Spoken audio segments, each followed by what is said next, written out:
Factsverse presents.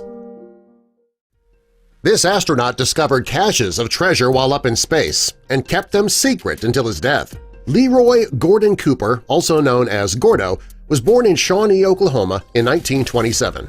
His father, Leroy Gordon Cooper Sr., had served with the United States Navy during World War II. After the war, he became a pilot with the Oklahoma National Guard. During WW II, Cooper Sr. served in the Pacific and then joined the United States Air Force in 1947. That was the same year that it was formed, making him one of the very first members of the U.S. Air Force. By the time he retired in 1957, he had reached the rank of colonel. Cooper Sr. believed that flying was in his blood. He passed that down to his son Gordo. Gordo was only 7 or 8 years old when his father gave him his first turn at the controls of a plane. Cooper Sr. owned a light aircraft, a command air biplane, and he allowed his son to fly it solo at a very young age. He was doing this unofficially until the age of 12 when he began working toward his pilot's license. He got it when he was only 16 years old. When Gordo graduated high school in 1945, he wanted to fly, just like his father. When Gordo graduated, there were no places available in either the Army or Navy flying schools. He wanted to serve his country, so he joined the U.S. Marine Corps. He left for France right after enlisting, where he began his training.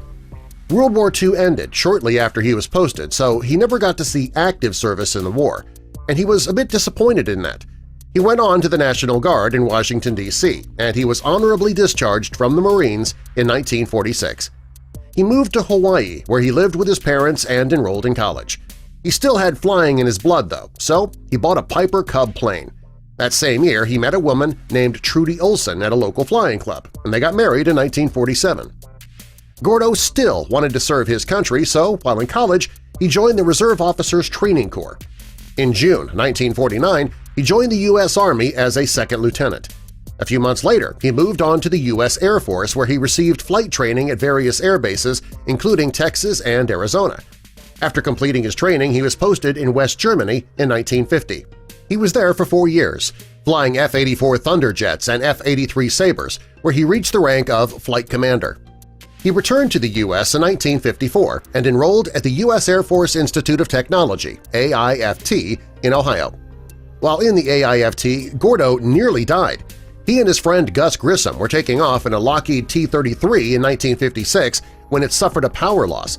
The undercarriage came off and the plane fell 2,000 feet from the sky before going up in flames.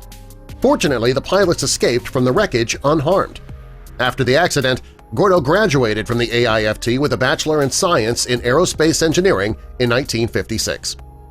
Next, Gordo moved to Edwards Air Force Base in California. He took a course at the U.S. Air Force Experimental Flight Test School.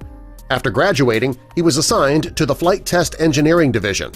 There, he was employed as a project manager test pilot. His role was to put a variety of fighter jets through their paces. When he suggested several modifications to the Delta Dart, it became a massive boon for the Air Force. In 1959, he was ordered to Washington, D.C. and provided no reason. Major General Marcus F. Cooper heard about it and warned Gordo about getting involved with space travel. He ignored it and headed to Washington. He was told that he would be joining the newly formed NASA. He was going to be a part of Project Mercury, where they were planning the first manned spaceflight. He was the youngest man selected for the mission. Despite NASA staffers expressing doubts in Gordo's participation in the mission due to his poor judgment, he got his turn to go into space. He'd be piloting the planned 24-hour-long mission that would orbit the Earth 18 times. He spent a little over 34 hours in space in May of 1963. It was the longest that any of the Mercury astronauts had been in space at that point. He was also the only person to sleep in space. He slept for over 7 hours and reported having no dreams while in space.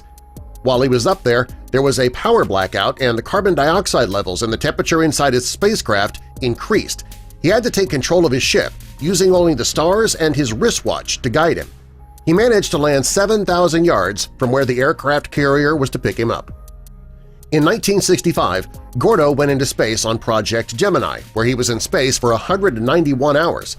NASA needed this done to see if a trip to the Moon would be possible.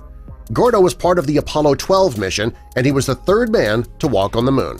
He was set to take command of Apollo 13, but this third mission was aborted. He was disappointed and decided it was time to retire. After retiring, he worked as a businessman and a technical consultant. All this time, Gordo had been holding a secret.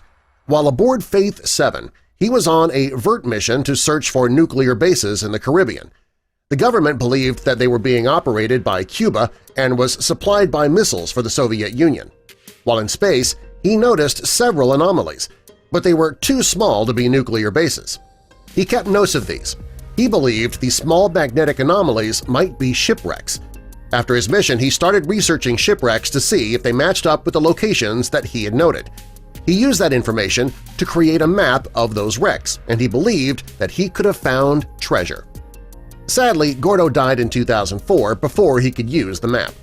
Fortunately, he passed it on to a treasure hunter and diver named Daryl Miklos. The two men met when Daryl's father and Gordo were appearing on the Merv Griffin Show, and Daryl was impressed to be meeting a real astronaut. They became friends, and before Gordo died, he gave Daryl his map. Daryl's expeditions were documented on the Discovery Channel's Cooper's Treasure. They've already uncovered many sunken ships, and they'll likely be able to find more, all thanks to Gordo and his map. This astronaut discovered caches of treasure while up in space, and he kept them a secret until his death. Fortunately, he did pass on those maps, and we have some amazing things to see because of it. Subscribe for more!